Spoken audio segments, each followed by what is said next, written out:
E aí, rapaziada, tudo bem? O Sport vence por 2-1 Ferroviário, fora de casa. Partida com gols de Gustavo Maia e do Matheus Alexandre, os estreantes, né? Novas contratações. Fiz vídeos analisando os atletas para cada um deles, tá? Antes de passar para toda a análise da partida, o que eu achei, você vai deixar seu gostei, se inscrever no canal, ativar o sininho, sempre vídeos do Leão da Ilha, compartilhe esse vídeo com todos os seus amigos rubro-negros. Começa a análise falando que eu concordei com a escalação do GE, que trazia uma formação extremamente ofensiva. Uma formação que, digamos que, deixava de lado essa linha de transição entre a defesa, meio de campo e ataque, tá? É uma linha que basicamente era apenas defesa, meio de campo ofensivo e ataque. Não havia essa transição, tá? Por quê? Porque o Sport não tem volantes de ofício. O único volante de ofício que o Sport tem hoje, que tem nível para jogar, né? Tem os garotos da base também, mas como o único que tem nível é o Fabrício Domingues, já conhecido aí do ano passado. Só que ele é segundo volante. E outra, é um cara que ele é um segundo volante, mas que ele é meio que um faz tudo, meio que o canivete suíço do esporte, porque ele corre bastante, ele distribui jogadas, ele consegue aparecer na beirada, principalmente à direita do campo, ele defende também para fazer retomada de bola e tudo, mas ele é um cara que joga sem responsabilidades. No que eu digo isso é sem responsabilidades de fazer uma função apenas.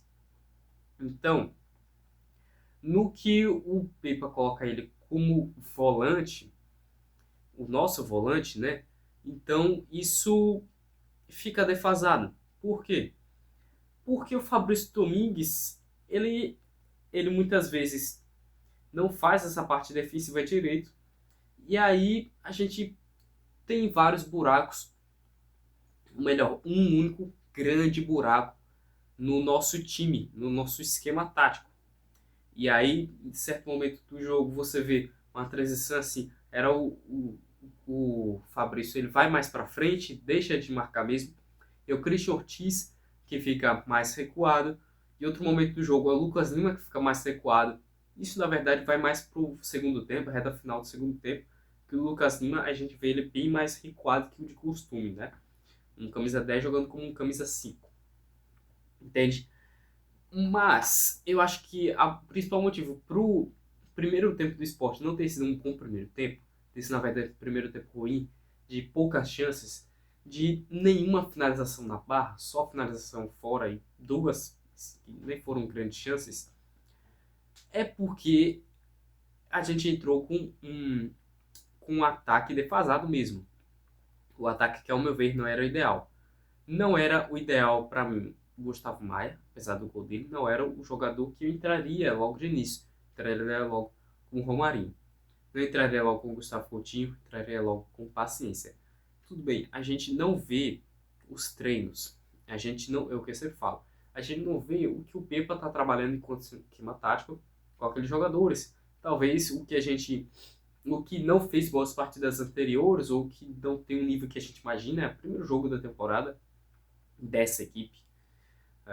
Então a gente meio que tem que confiar mesmo no nosso treinador. E um outro ponto é de que a gente simplesmente não tinha beiradas de campo fortes, tá? Isso muda completamente no segundo tempo. Primeiro tempo muito ruim mesmo de ambas as equipes, que o Sport acaba tendo mais posse de bola, mas mesmo assim uma posse de bola é um tanto quanto improdutiva. Eu não sei porque não estou achando mais aquele lugar que via posse de bola no SofaScore. Estou aqui aberto, mas enfim, é uma posse de bola que durante todo o jogo ficou mais com o Sport mesmo. No segundo tempo, a gente vê algumas alterações. Dessa vez o Pepa fez alterações. Dessa vez não, é o primeiro jogo do Pepa também. E ele fez alterações sem demora alguma. Já aos 11 minutos do segundo tempo, sai Hereda, entra o Matheus Alexandre, sai Fabrício Domingues, entra o Johan, tá? E o seguinte, o Diogo Hereda, ele já não fez um bom primeiro tempo. Ele fez o primeiro tempo que, ok, não prejudicou tanto, mas mesmo assim, quando ele tinha teve poucas ações com a bola, quando tinha, ele deixava escapar, ou então não conseguia fazer uma triangulação boa, não conseguia fazer cruzamentos bons. E é o que a gente falou aqui do jogador, é um jogador que não cruza bem mesmo. Então é o cara que, quando a gente precisa dele no ataque, ele geralmente não vai corresponder às expectativas. Inclusive, a gente começa o jogo com o Diogo Hereda na esquerda e o Karius na direita. Isso por alguns minutos, depois ocorre essa troca, tá? Quanto ao Gustavo Maia, gente, por mais que eu não quisesse o Gustavo Maia, ele se mostrou um jogador muito útil, porque ele é muito rápido, um jogador que não perde a bola facilmente, né? Apesar da condição física dele não ser mais robusta, não perde a bola facilmente, consegue fazer a proteção muito boa. A gente viu vários momentos de que, assim, você tinha um toque, enfim, das pontas, lá para o meio da área, só que a defesa do Ferroviário foi muito incisiva nesse jogo, foi muito insistente. Então, o jogador que recebia a bola estava com os três marcando em cima dele. Então, os jogadores tinham que ter essa mentalidade de largar a bola, proteger para que esses marcadores não fiquem não possam tomar a posse, e aí também que tem um entrosamento também, de aparecer um outro ali livre na área para quem sabe bater direto. O que foi que aconteceu algumas vezes, o Gustavo Maia, na minha opinião, fez isso muito bem.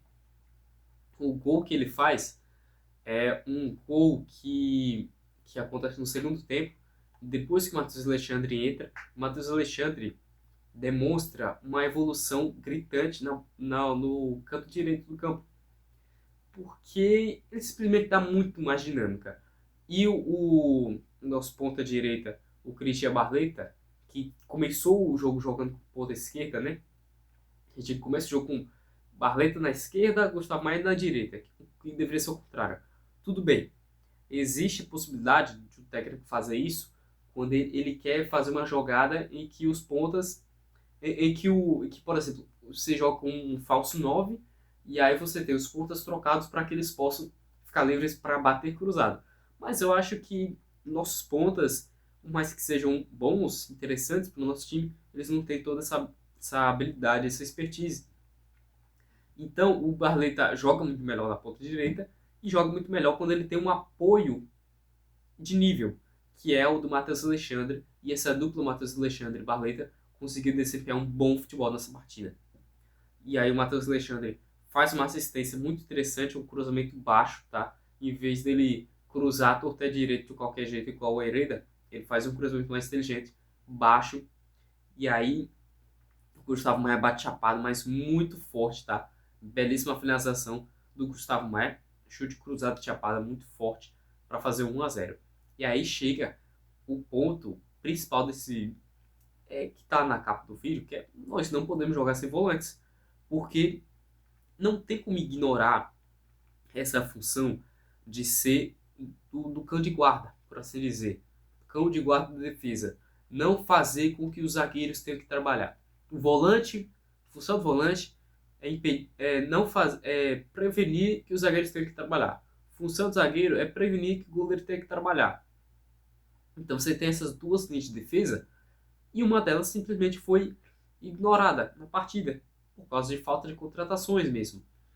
E ok, contra esse partido, contra esse time aí que é o time de Série D, eu sei que não dá pra subestimar de ninguém, mas eu achava que era até uma ideia razoável. Enfim, a gente toma um contra-ataque tenebroso e assim, foi um contra-ataque que deu certo. O Ferroviário, além desse, que acabou dando certo, teve outros 2 contra-ataques, ou 3 após esse, que deram errado, porque a zaga já estava mais esperta, os laterais também. Mas assim, é um buraco gigantesco que, assim, se fosse um outro time mais experiente, outro time melhor mesmo, a gente poderia ter perdido essa partida. A verdade é essa. E aí o Ferroviário jogou muito nesses contra-ataques, tá? Ainda no segundo tempo, Entrou o Romarinho no lugar do Gustavo Maia, que foi uma substituição que eu achei interessante, sim, porque o Romarinho conseguiu dar dinamismo, conseguiu ah, fa- fazer dribles, conseguiu quebrar linhas, aquilo que o Romarinho sabe muito bem, né? E mesmo que o Gustavo Maia estivesse fazendo uma boa partida, taticamente era fazer sentido, sim. E aí sai o Gustavo Coutinho, entra o Paciência aos 71 minutos. Ele só tem aí seus 20, 25 minutos para demonstrar seu futebol. Não achei nada encantador, tá? Ainda do Paciência, mas a gente vê uma melhora. A gente percebe uma melhora nítida do primeiro para o segundo tempo na função. Minha voz está meio estranha porque eu estou adoentado. Mas enfim, Paciência é melhor, muito melhor que o Gustavo Coutinho. Pressão. Quais as características principais do Gustavo Coutinho? Presença de área, marcação alta. O Gustavo Paciência é visivelmente melhor nesses dois atributos.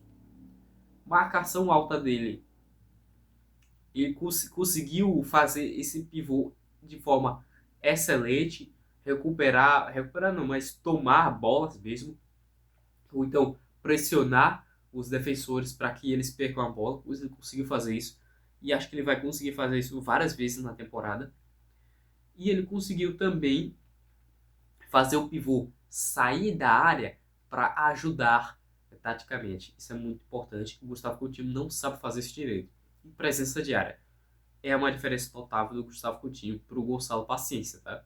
O Gonçalo Paciência, quando ele pisa na área, ele é o homem que está na área, entende? E aí você tem a saída do Christian Ortiz aos 82, que naquele lance que tem assistência do Matheus, o Ortiz ele faz um bom lançamento pro Matheus Alexandre, que faz aquilo que eu já narrei. E aí sai o Ortiz, já tá cansado, entra o Lene Lobato. Não sou fã do Lene Lobato, não acho que deveria ter renovado com ele, mas ele não faz uma partida ruim. Até porque ele é importante na jogada do gol, tá? E que você tem, eu acho que eu acho que é o Johan. Johan toca a jogada é mais. Eu esqueci que foi. Eu acho que foi o Johan, mas não tenho certeza. A jogada foi mais desse jogador que toca pro Lobato e aí o Lobato ele bate, assim toca a bola passa por todo mundo. Tem o próprio Paciência faz essa função de atrapalhar o defensor e a bola chega aos pés do próprio Matheus Alexandre, que aí a gente viu ele fazendo várias vezes nos seus highlights, ele pisando na área, ele agindo como elemento surpresa. Isso ele fez muito bem. Enfim, 2-1 no último minuto de jogo, o Sport consegue vitória contra o Ferroviário, tem muito a melhorar, tá?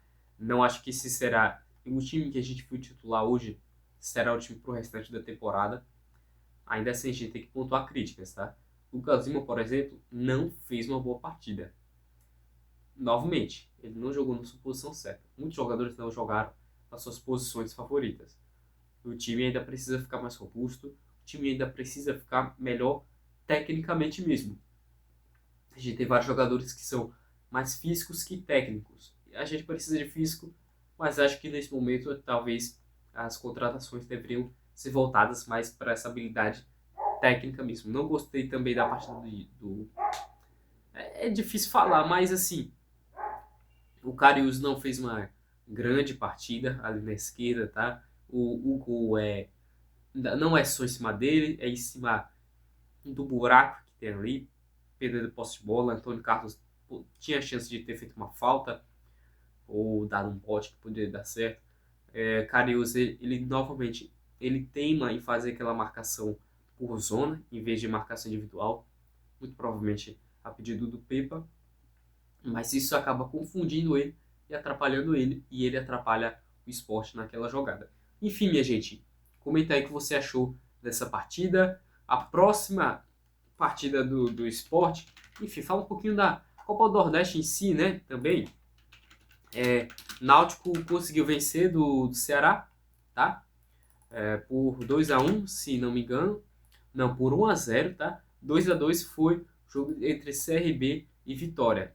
E aí América de Natal já venceu por 2-1 da Juazeirense. O grupo A tem o Sport como líder até então. Altos e Fortaleza ainda vão jogar suas partidas, tá certo? Na verdade, Altos, Fortaleza, Motoclube e Souza ainda vão jogar suas partidas, tá? Próximo confronto do Sport contra o Central no domingo, dia 26 de janeiro, às 4 horas da tarde. Muito obrigado por sua audiência. Até a próxima.